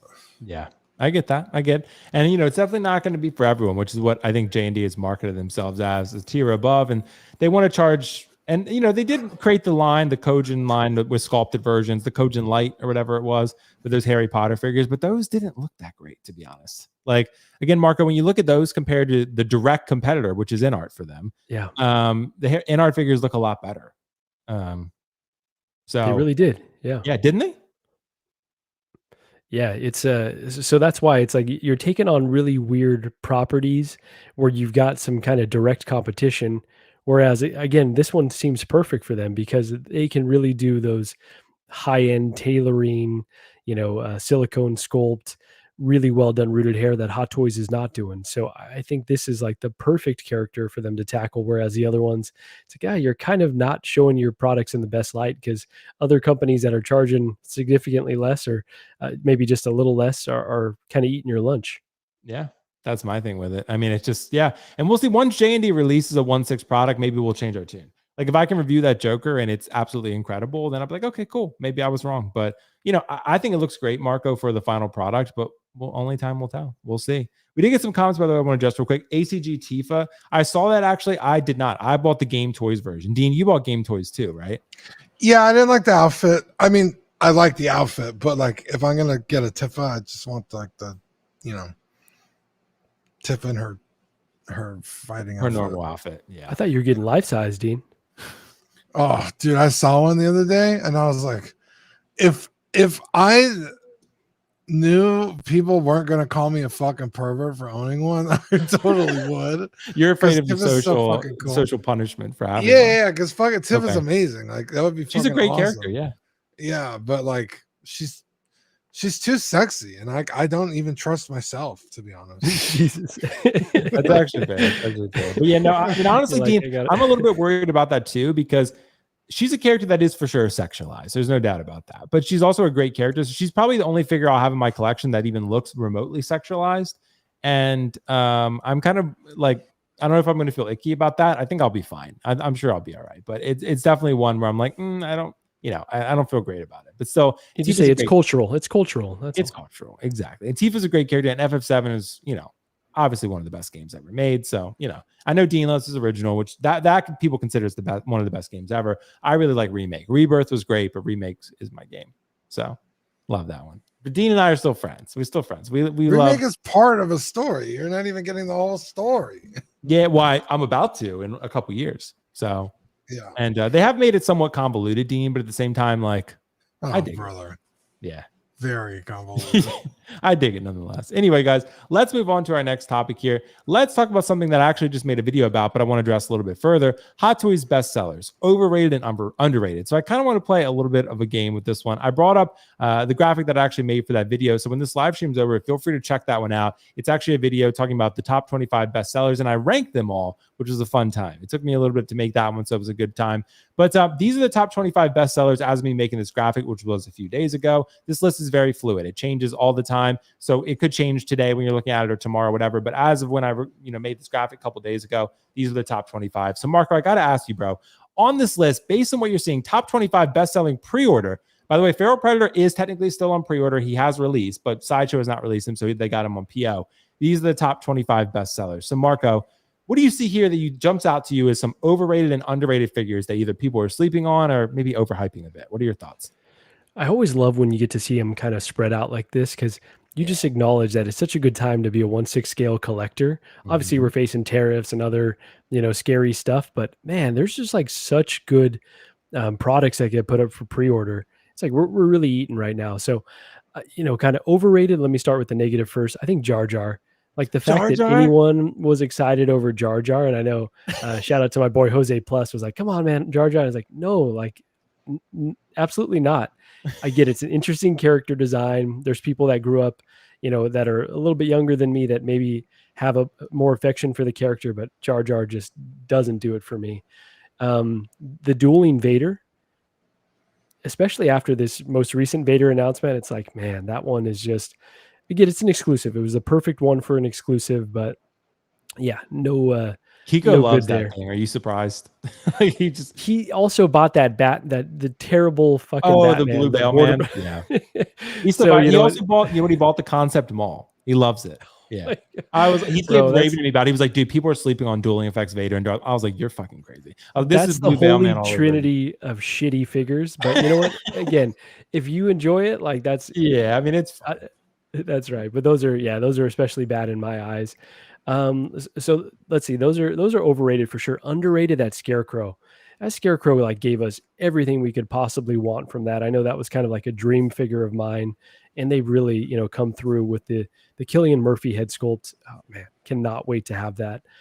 I will say the Han and Chewie as well, kind of underrated, like maybe because we're far enough away from those pre-orders, but it's like you know, the hype isn't necessarily there anymore for those two figures, and the fact that we're getting really, hopefully, incredible upgrades to what exists, yeah, those are slept on. And then let's see what else might be. You know, Andor, my boy Andor. The show's incredible. The figure, okay, maybe we're going to get a different version, but I will say I think that I saw a little bit of disrespect, like, oh, it's a boring figure. I don't know. It's Andor though. I feel like that one is a bit slept on for sure. Yeah. I mean, Andor definitely is a great looking figure. To me, Marco, you know, my controversial take again, I know people love Andor. I'm on episode 5. I'm struggling a bit. I heard by episode 7, it gets better. Of season 1 or season 2? Season 2. Season 1, I really like, but I agree with you. Season 1 was pretty a slow burn. Like it definitely was. And season 2 is also, and I've heard by 7, it really starts to ramp up and become incredible. And it leads really well into Rogue One. But I really need to finish the series and, you know, get on that one because I just am not feeling it. But for me, I would have to say if I'm going to go underrated, I think Poe Dameron a little bit. I think Poe Dameron is a really, really good looking figure. And that's a figure that people have been clamoring for a while. I mean, it's probably going to go the way of Cyborg, where everyone says, where's Cyborg? Where's Cyborg? And then no one buys Cyborg. That's probably what's going to happen with Poe, right? Same time, I think a little bit underrated to me is probably Feral Predator. I mean, people are starting to come around to it, but I can tell you, as someone who's had that figure in hand, except for the issue with the hands being the wrong fucking color, the rest of it is incredible, right? It's one of the most lifelike hot toys I've ever seen in my entire life. And it's beautiful. It's a work of art. It's incredibly full of presence and dynamism. It's incredible. That's really cool to hear because I feel like the pictures don't necessarily translate. I plan to get it, but I'm like, I can't tell how it's going to look in hand. If you like Prey, trust me, this thing's you're gonna love it. Like it's crazy. It's absolutely crazy. The joints you won't even work. It's like Carnage. You don't even see the joints because they blend. It's reptilian skin. Like it blends in. Like you don't even see it. So it's not a big deal. Overrated. You know, Marco and Dean, I'm not the biggest trooper guy. So TIE Fighter Pilot to me wouldn't even be on this list. Neither would Range Trooper. I know people really like Range Trooper. I like Range Trooper kind of. Like he definitely looks cooler insofar as troopers are concerned, but I'm just not overly crazy with it. I kind of come around the Cherry Blossom Stormtrooper. That one actually I've started to be like, okay, like I wouldn't buy it, but I get it. Like it's kind of cool. Dueling Effects Vader, I hate. That's just me personally. That's just my taste. Chopper and BD1, not interested. I would say overrated a little bit too is probably the Daredevil. Like I really like that show a lot, but I just feel like the head sculpt isn't there. It's not. I don't really see Charlie Cox there, so for me, the Daredevil is a little bit disappointing. Other than that, overrated. I mean, I will say Marco probably Andor, not because I don't like the show. It's just I feel like the figure is kind of boring, just because you look at him and he's like, you know. But people say that about Nathan Drake, about Joel. I get it. If you love the character, who cares, right? I just think about the toyetic display side of it, and I'm like, Andor, great fucking character, but with him with K2 though, that I think those two go together perfectly. Nice pairing. Yeah. I want to be offended, but you gave my boy Poe Dameron some love, so I'm going to allow it this time. And I understand the Jar Jar thing. I love Jar Jar. I put him at number 11 on my list, so I really liked him, but I think one of the ones being slept on a little bit is Darth Malgus because it's Legends and not a lot of people know him. He's still a 17 bestseller. Nihilus is 2, which I love to see that. I love that Hot Toys is getting a messaging from collectors saying we want Legends. And Nihilus is number 2, showing how important and cool and badass he is. Even though people complain about the cat ears, which I get, but it still looks pretty close to me. Dean, what are your thoughts? Underrated, overrated? What do you think when you look at this list? Oh, last one for me. Grogu in a bag. I fucking love that thing. I need that. I want Grogu in a bag. It's underrated. It should be higher. Can't wait for that one. Dude, same. Overrated. I'm also gonna go Daredevil. You get a tease of a much better version of Daredevil at the end of the show. So I feel like just wait for that one because it's more it's more in line with how like you think of Daredevil.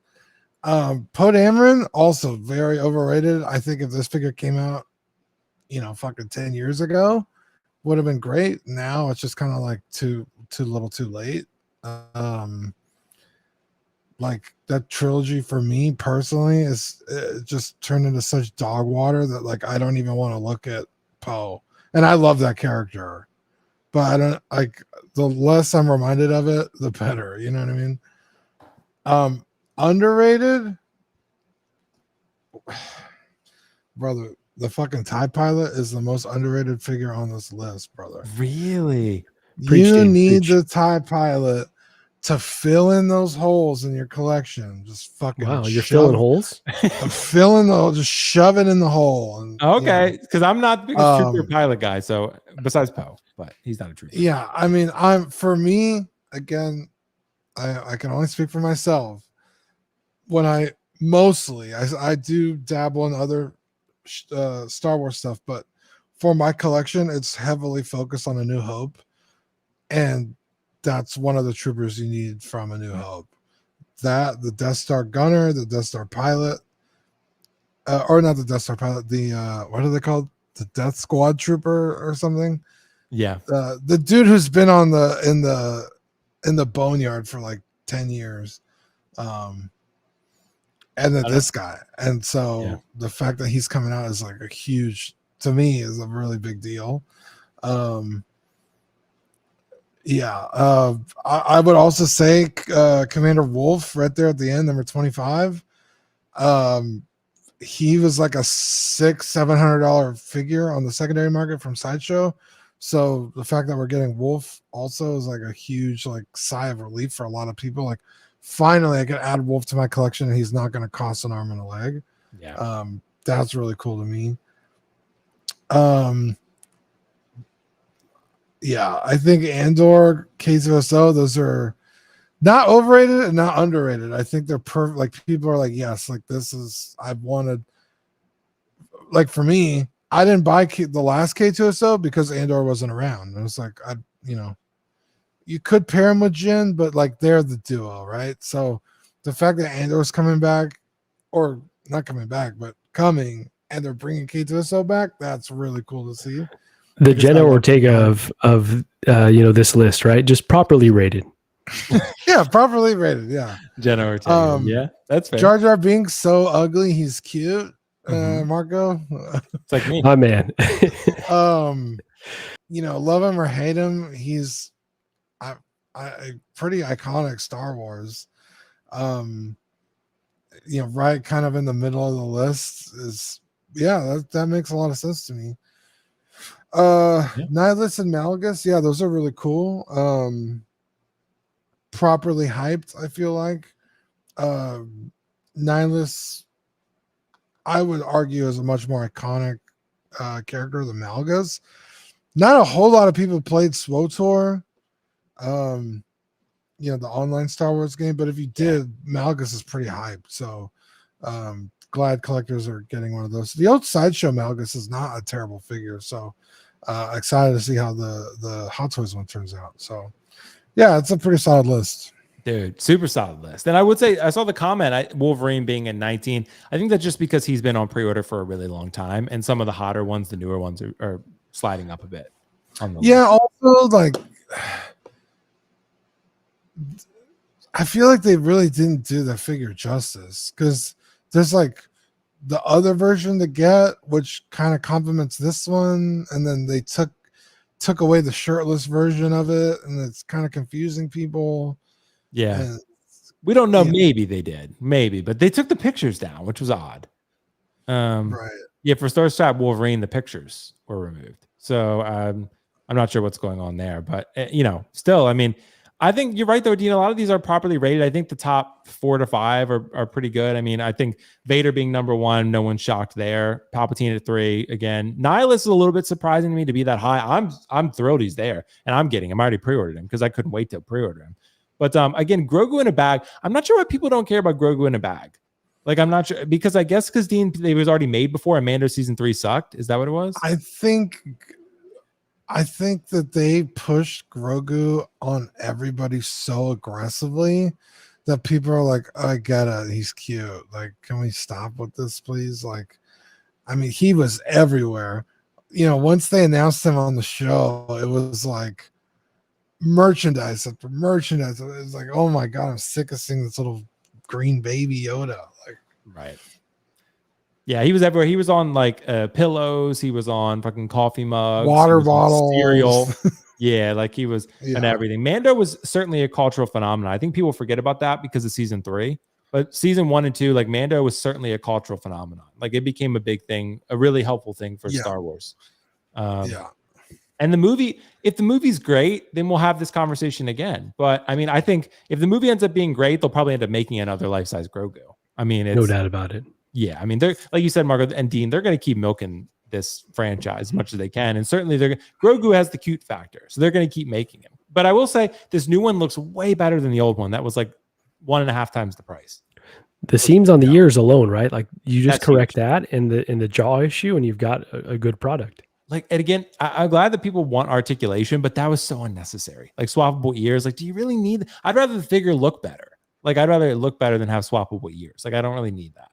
I never needed that. But Grogu in a bag for sure. I already pre-ordered that. It's coming home. It has to. It's so good looking, dude. Like, I love how that figure looks. It looks so incredible. So I'm definitely gonna get it. I don't know where I'm gonna put it, but I'm probably gonna hang him in a bag and hang him on the wall, or put him on a shelf or something. Like he's crawling out of the bag. I think that's gonna be pretty cool. Oh, that'd be sick.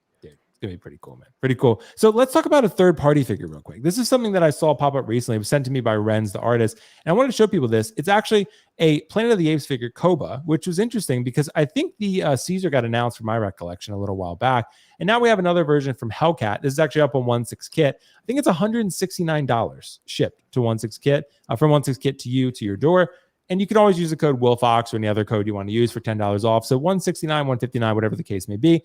Marco, I got to ask you, it's pretty bare bones, but at the same time, I think it does have a really good look to it. Like, this does look like a very quality figure, and it certainly looks better than some of the Star Ace versions that I've seen. I don't know if it was Koba, but other characters, in that franchise.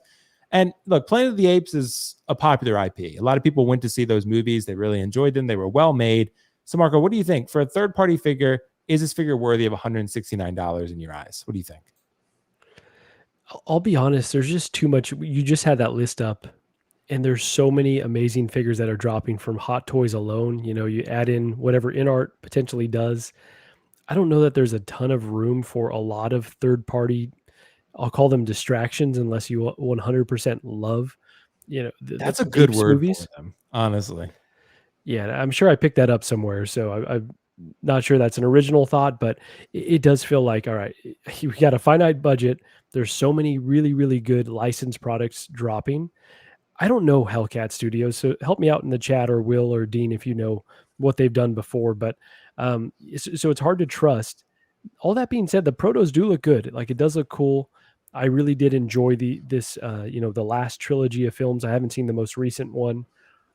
So I could be compelled if the final version comes out really strong, but I just don't know. I just don't know that I have room in the collection for, unless it's going to be like the Nathan Drake, over here. If you would have put Hot Toys on the box, if you would have put InArt on the box, you could have had me fooled. It's that high quality, right? So Lim Toys is bringing it. Whereas Hellcat, I just don't know. I don't know if I can trust them. So interesting concept, but I'm not very hyped even for 169, because that's $169 that you could put towards, another figure, honestly. Yeah, that's fair. I got a cat. A cat is throwing off my microphone holding right Getting now. attacked over there. This is what happens when cats are involved. But I'm with you, dude. I think the word distractions is right these days. But Dean and I know, other than Game Toys does something particularly amazing. And you're right, Marco, Lim Toys. Lim Toys is absolutely killing it and releasing sort of, I think, very close to Hot Toys quality figures for video game characters that are really beloved. And, this Koba does, I don't know the studio Hellcat that much. I don't know. I'm not that familiar with them. But a lot of these companies are very similar. Like, they're other companies. They're the same company labeled as a different brand to not get people to on their trail. This could be Toys Era for all we know. It probably is. So this is what happens with these companies. And that doesn't inspire any confidence at all. No, but there's like 3 or 4 companies, Marco, that like really just change their name every 4 weeks. Like, Toys Era is probably Infamous Toys, right? Who are making the Black Order figures. Now you got these Hellcat figures from Planet of the Apes. So to me, if you love Planet of the Apes, I don't know that you're going to get this anywhere else. Like, I don't think anyone else is making this in a licensed capacity. So I think this, if it's the right character and the right price, it's worth it. If you really want Koba and you love Planet of the Apes, yes. But you're right, Marco. If you're a Star Wars fan, if you're a Marvel fan, if you're a DC fan, or you're an InArt fan where you just love the Warner Bros. Properties or whatever else they're making, there's so much that's coming out. And like, I look at this and I'm saying, I got to love Planet of the Apes to jump on this, to spend $169 when I got all these Hot Toys pre-orders. So that's kind of, I'm with you, kind of how I feel about it. It kind of feels like a distraction. But what do you think, Dean? How do you feel about this? Yeah, I'm right there with Marco. There's too much shit I want to buy to get distracted by this. Like, yeah, it looks really cool. I like Planet of the Apes as much as the next guy. I love the original films. But these movies are really cool. Caesar or bust. I don't really give a fuck about Koba. Yeah. Yeah, it is cool to see, but again, it's just a prototype from a company I've never heard of. So, like, what are the chances that actually turns out like this? I would probably say pretty low. It also looks. Can you go to where he's sitting on the horse? Yeah. I'll go back one. This one? Yeah, it almost just looks like he's pre-posed to like either sit on the horse or stand, and like maybe have some articulation, but it doesn't look like it's like a fully fledged figure. Which is what I had an issue with the Caesar that they showed a few months ago. I was like, is that even like a figure, or it kind of just looks like a fuzzy statue? So yeah, I don't know, they're cool to see, but until they're like in hand, I have a problem with. I mean, 169 is not expensive, but it's also not cheap. You know what I mean? No, and in today's market, that's pretty cheap, though. I mean, compared to what you're paying for most Hot Toys, $285. Right. I mean, but you also know what you're getting. You're getting Hot Toys quality, which gives you a much higher chance of getting a banger figure compared to. Yeah, and also like really good customer service Right. from Sideshow. And I mean, but with Kit, you'll still get the customer service, but like the quality control could be very dubious for sure. It could be very questionable. I mean, you guys know that Levi I had from Niren Studios, like issue after issue after issue. And Dean, with Game Toys, they're incredible. Lim Toys, Marco, they're incredible. But there's not a lot of third-party companies that can reach that standard of quality, which is why, it's hard to trust them. But I'm not saying you couldn't. I mean, Pop Toys Scorpion's also really good. I love that one. It's a grail for me. But this has to be the right. This looks great to me. I think this looks like an incredible figure. But at the same time, you got to really love Planet of the Apes, because I just think you guys are right on. There's so much competition right now, and it's a great time to be a collector, but it's also a dangerous time to be a collector because of how expensive everything is and how many great things are getting announced. And what happens then, like we said, when Hot Toys announced an Obi-Wan and an Anakin with like a connecting diorama base, and it's $750. I mean, for both of them together. So, I mean, at that point, we're talking about a real pricey endeavor, and then you just spent $170 on Koba. So we can't all be Dean, right? Like, we can't all get everything. So yeah, Dean does get everything. Well, not all 1%ers here. Yeah. Yeah. Sorry. Yeah, because you got to think, like, for somebody out there, this is what they've been waiting for. They're not into Star Wars. They're not into Marvel. It's like Planet of the Apes is their jam, or there's Star Trek collectors out there. There's all kinds of collectors out there. So for that one person, this is an absolute must.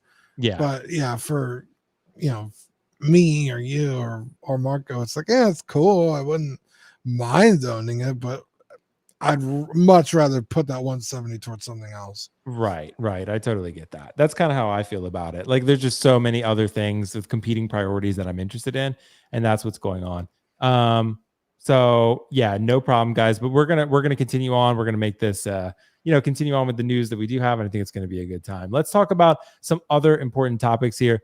FOMO buys. So this is actually a segment that we did a little bit ago, which I think was fun, and I wanted to revisit this. This is one where I bring up a graphic of figures that I think collectors are excited to either pre-order or maybe not, and talk about whether these are going to be FOMO purchases. So I'm going to bring up that graphic in a second. But what's happening here, Marco, I think, is a lot of great figures, like you mentioned, and a lot of these figures that are, like you said, really like overlooked because of how many competing priorities we have. And also, again, maybe there's another version that you do have and you're happy with that one. And that's why I think I wanted to address some of these figures on this list, because what's happening is I think some of these figures are being slept on a bit. Like the comic Venom, right? People say that's the definitive Venom for them. Or if you're like me, I already have the Tom Hardy Venom, and I have the 21 inches of Venom, which I'm like, all right, I think I'm probably good. I don't need comic Venom, but a lot of people maybe think that's the best one. Daredevil, again, this is probably the best Daredevil. People like the original one. I get that. The one that was announced from the TV show on Netflix. You got the Xenomorph, Scorched Xenomorph. People are like, I want another Xenomorph. I'll wait. Darth Malgus, he's Legends. Iron Spider, not my favorite suit. Poe Dameron, Darth Vader, now we got Revenge of the Sith. Scarecrow, do I really need a Scarecrow? God Loki, I have an Endgame Loki. Obi-Wan, I'm waiting for episode 3. Gihan, do I really love Squid Game that much? So, Marco, what do you think? What's the figure on this list that people are going to pass on and regret that they passed on? What do you think? So, Will, I'm so sorry to do this to you, but I have a specific figure in mind because I've been going through this. So it might not be a 25 FOMO buy, but I'm going to just bend the rules a little bit. Yeah, hit me with it. So General Grievous, I think, is one that, there was some buzz when he was announced. And then obviously there's so much that Hot Toys announces that these things get buried. When it was announced, I already knew, I was like, I should get this because I know once it releases, it's going to probably be like one of those where people are like, look how incredible this is. And I'm going to feel that FOMO. But I was like, you can't get everything. You got to pause, maybe think about it. It's now waitlisted on Sideshow, which isn't the end of the world, right? You could still get it at Pop Culture. There's other opportunities to still pick it up other places. But I do think, so I don't have a pre-order yet, but I do think this is one that when it drops, like people are going to start, because it's so unique, right? Like whether you love the character or not, I think obviously Sideshow tried to do it. They did terribly. And I think Hot Toys is going to really kill it with this one, with all their experience doing Iron Man and other figures that are droids that have die-cast components with 4 lightsabers, and it's a droid. Like this one is going to go crazy. So it's really hard not to feel that FOMO and to like draw a line. And I've been like pretty poor about that, I would say, as of late. I'm trying to be better. This is one that's like been top of mind where I'm like, you know what, you just you don't need it. You don't need it. Pass on it. But I just already know that it's going to be one of those FOMO ones. So I'm going to nominate this one for one that people are going to, regret passing on, but you can't have everything. Like there's going to be regrets in the collection. Enjoy what you have. Try to collect as much as your budget allows, and you can't have it all. Yeah, it's true, dude. You really can't. And to me, but look, if you slept on this Grievous and you wanted this Grievous, I think that's a massive mistake. I think this is going to be, dude, this is going to be a dub for Hot Toys. And people said the joints. I think Hot Toys is going to find a way to make this work, and it's going to be a great figure, and it's going to be a huge win. And again, when's the next time we get a Grievous? I mean, when are they going to make it again? Maybe if it's a huge success, they reissue it down the line, but Clone Wars Grievous or something, right? Right. Clone Wars, you could do that. But this is one that I think is just going to be amazing. And this is the type of figure I think that's going to stand out in your collection so much that it's going to be like, I can't believe I didn't pre-order this. But I left it off because I left him on the last one we did. And I was like, okay. I mean, and I think he was one of the best sellers for a while. I was like, okay, we'll see. But I mean, and Malgus I get that. But I think, you know what I think it is, Marco, for me? I think it's either God, Loki, or Gihan. Because I think Gihan is one where if you haven't watched Squid Game, I get it. You don't care. You don't care at all, right? But if you have watched Squid Game and you really enjoyed it, passing on this character when he's certainly not getting made again, right? This is not, I think it looks way too good. And if you want that representation, it's amazing. And God Loki, yes, you're probably going to get a Doomsday Loki because he has been announced that he's in that film. Maybe it's the same outfit though, and they don't make it again. But this is like the culmination of Loki's arc. And this is like the final iteration of Loki, probably, right? Most likely. Yeah. Maybe get again Doomsday, but that God Loki with the throne, that is really, really good. And that's did you go artisan on that one? Oh, Will? Dude, you know okay, it. Yeah, I went artisan all day on that one. Yeah, of course I did. Loki's my dude. And I want to have him sitting on the throne. So I think I'm gonna have the space to do it, but it's gonna take up a little bit of room. But still, super excited about that. So I'm gonna say those two. I think Iron Spider is also a dark horse, Marco. Like Iron Spider, it's kind of like, which they probably will make another artisan Tom Holland Spider-Man. Like my hope was that they would make Tech Suit artisan. That's what I wanted. But I mean, we'll see. Nonetheless, that's still coming. They'll do a Civil War version of that artisan, right? Why not throw in Cap Shield? Dude. Everyone loves that announcement, or when he was announced to play Spider-Man. So I feel like we'll get that eventually. That would be huge for me. That would be huge because that's the one that I want. So Iron Spider, I'm on the wait list. I didn't buy it when I could have it on pre-order, and I'm kind of getting a little bit of FOMO about it. But I might just wait for the tech suit eventually. But Dean, what are your thoughts? What are collectors going to regret passing on here? You're not gonna believe it when I say this. What's up, Poe Dameron? Grievous. Bro, Marco started talking about it. I was like, God damn it, he's right. Like, Oh, I went on maybe like 2 shows ago. I forgot what we were doing, but I was like, oh, let me see if Grievous is still. Oh, we were talking about Vader, and I was hemming and hawing about buying the Vader. I was like, I already have battle damage Vader coming. I was like, I should just get Grievous. And I went and looked, and he was on waitlist. I was like, fuck. Yeah, this is one I know I've always wanted it. This is gonna be an absolute banger, and like I'm really upset that I didn't pre-order it, but I just have like other shit that I'm prioritizing. And like Marco said, you can't have everything. You know, there's a lot of stuff I really wanted this year. The Vi and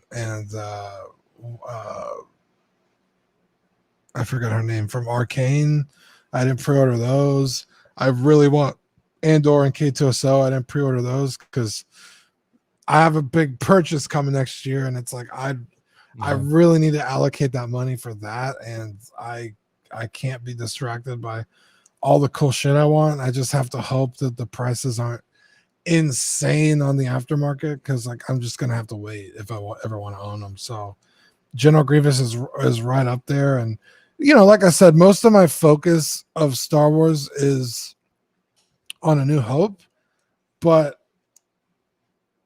I have episode 3 Anakin, Obi-Wan, and all my clones. So Grievous would have gone right in on the shelf, no problem.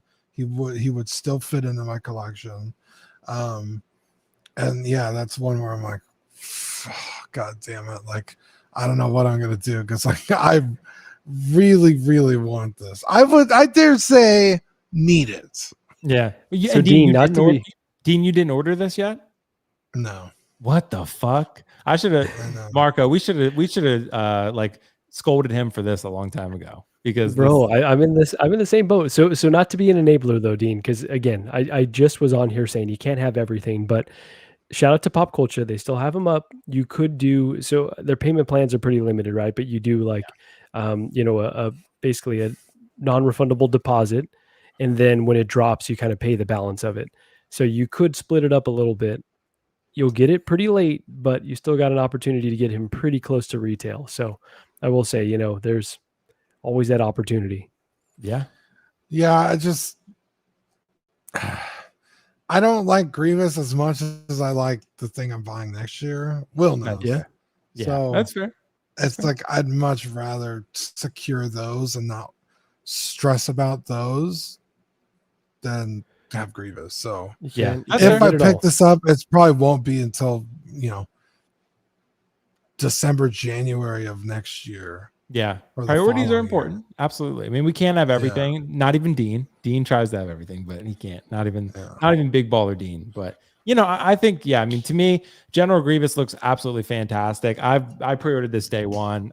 You know, this is one that I wanted. Thank you. What'd you say? Oh, Jinx. Oh, Jinx. Yeah, I couldn't remember her name. Yeah, Jinx is awesome, and Vi is another one. Those two could be sleeper hits. I mean, I've not really watched Arcane that significantly, but I bet you I'll go back and watch Arcane. And if I love Arcane, then I'm gonna be like, dude, this is wild. This is wild. So yeah, and then I'll be like, those figures are so good, I need to pick those up. But you know, those figures look incredible. Like there are some of Hot Toys I think coolest work from what I've seen from the prototypes. But this Grievous is gonna be amazing, dude. It's gonna be an absolute shelf stealer. It's going to take up shelf though, that's for sure. So you got to prepare for that. It's a big boy.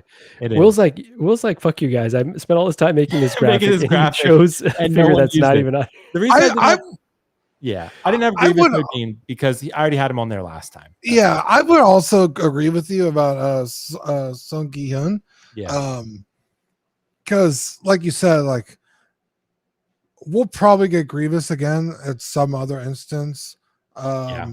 Loki also, like the Marvel movies will hit their, you know, their anniversaries, and you know how many times have we gotten an Iron Spider at this point? Like all these characters, I could see them redoing again. I can't see them ever doing Squid Game again. Like, I don't like the look of Gi-hun in season 2. I liked him in season 1 with the longer hair.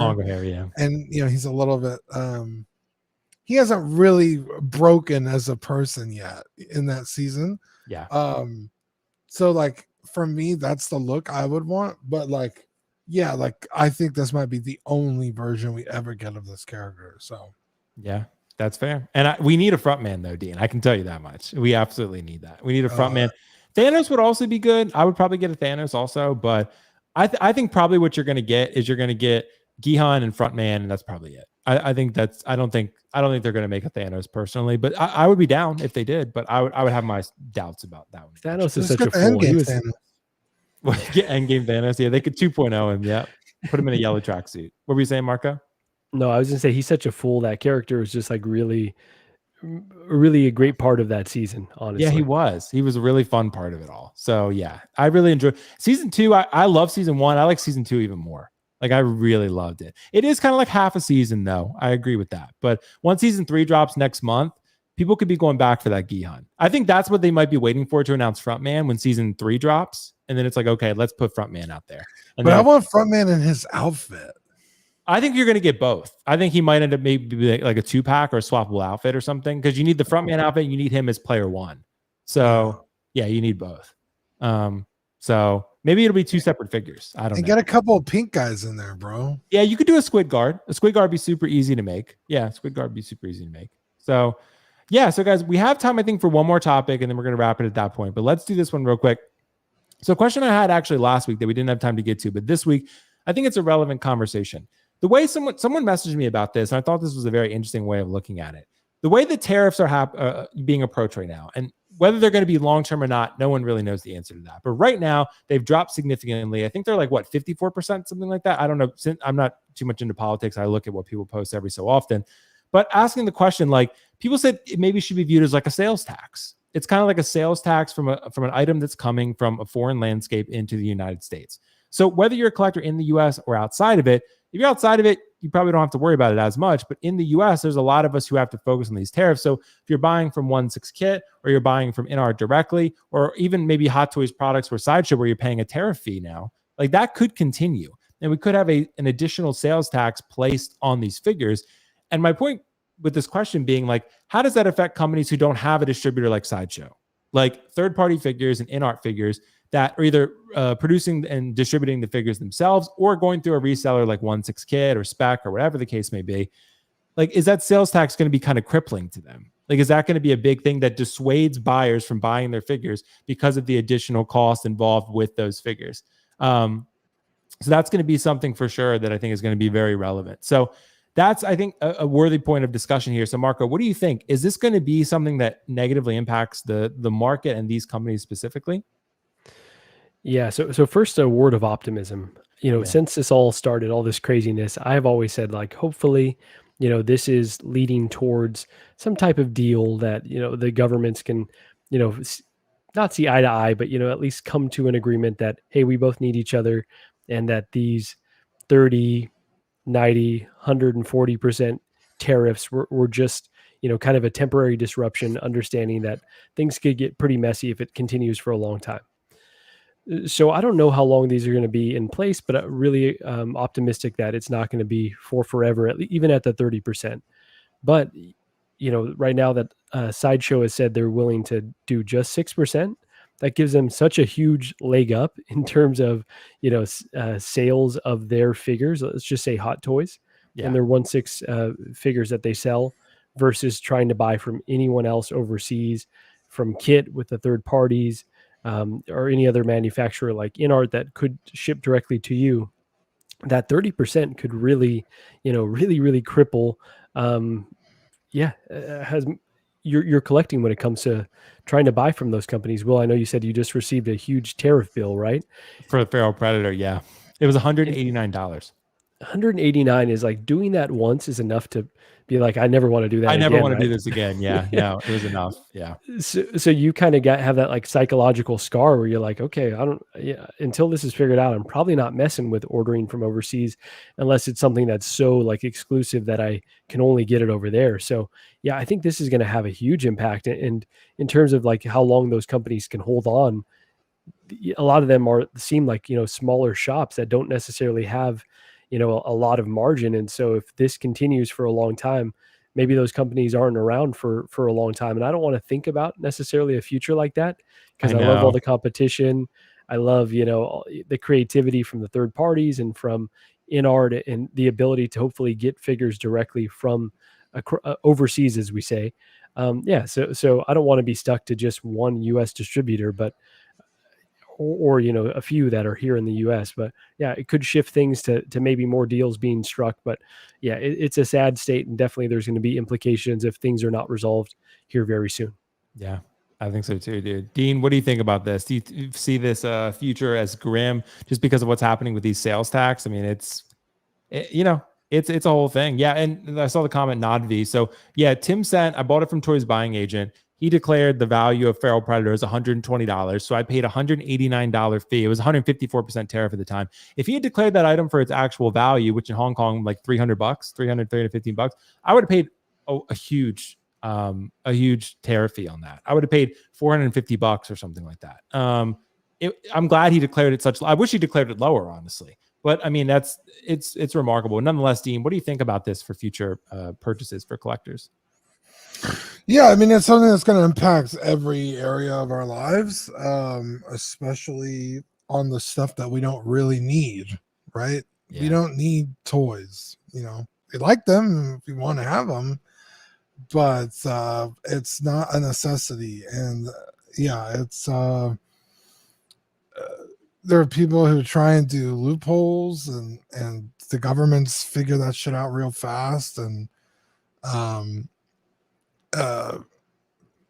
put tariffs on places that only inhabit penguins, but that's because people try and say they try and find a loophole, and that shit doesn't work. So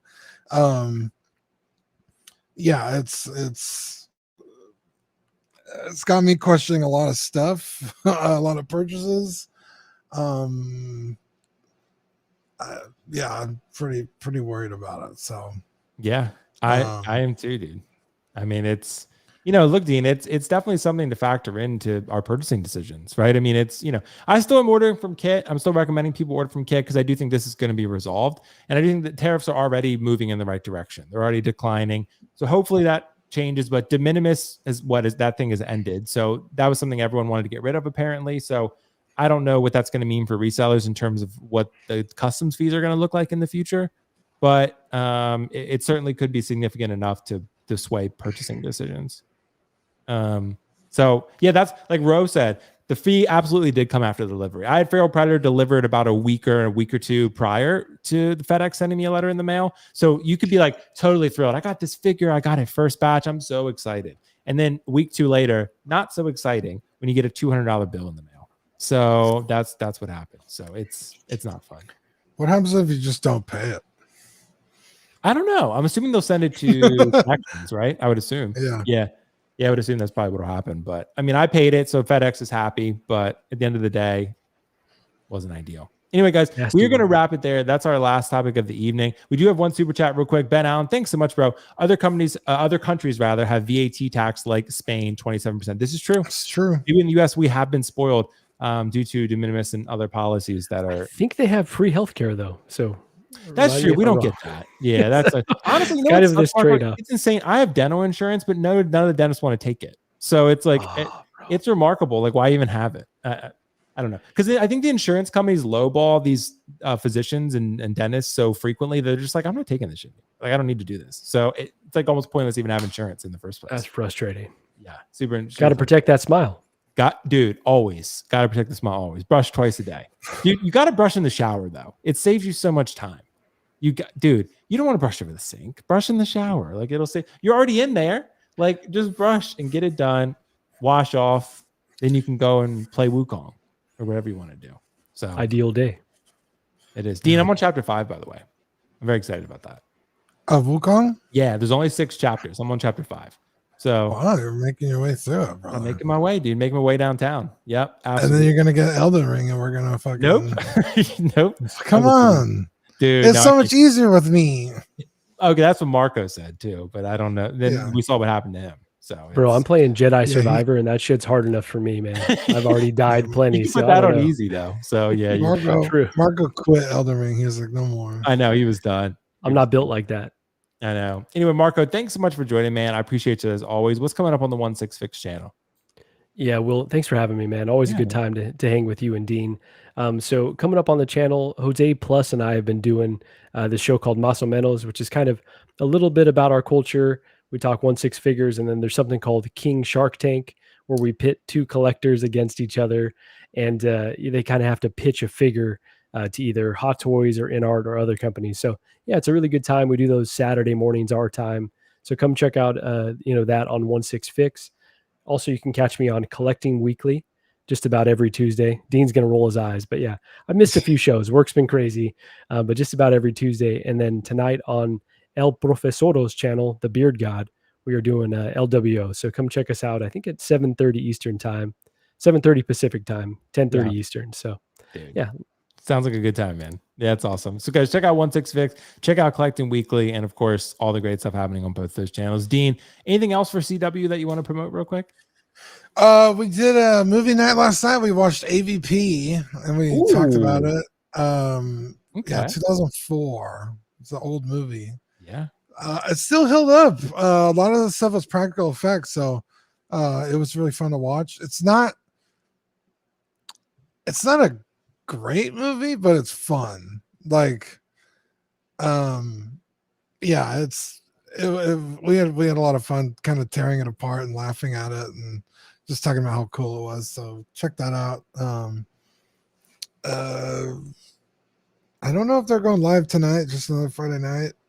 And then Tuesday we'll have the main show. Wednesday after dark we're talking about lives or trials or tribulations. And feet, I think we've been talking about a lot of feet. That sounds great. Feet. Yeah, dude. Selena Gomez, the fucking goat, bro. Her feet are amazing. Okay, interesting. Yeah. Well, good to know. So y'all need Jesus. Yeah, definitely. They definitely do, Marco, but it's fine. We're still going to support them nonetheless. But guys, thank you so much for joining us. It was a fun live stream. I'll be back in my normal environment next Friday. So definitely be on the lookout for that one. Beyond that, I just posted a video about the top 25 Hot Toys bestsellers ranked. So check that out. That was a fun time. I did all my worst QC issues, which is definitely an interesting video. I just put that one out. I know some people were certainly upset about the fact that I put some InArt figures and some third-party figures in there and didn't put that in the title. You know, that's a conversation we can have at some point. But to me, I tried to put as many Hot Toys as I can and then also expand based on that and provide you something more than what I thought the title represented, but I get it either way. Nonetheless, guys, thank you so much for joining this live stream. Sorry for the mix-up. There was originally a live stream link that I posted. We had to delete it because I tried to send it to these guys and it wasn't working. So we got the new one, emailed them. We're good to go. But thank you guys so much for joining. Have a good weekend. Have a good Memorial Day weekend at that. Cook your burgers well done, please. For the love of God, you're going to love it that much more. Don't listen to Dean. Listen to me. I'm a food connoisseur. Guys, thank you so much. Have a good weekend. Be safe. I'm fat. That's fine. I know more about food. Anyway, guys, bye. Thank you for watching another episode of Lights, Camera, Collect. Please make sure to click the like button and subscribe to this channel. And of course, check out my amazing co-host channel, Kiko Collects, linked in the description below. Thank you so much and see you in the next one.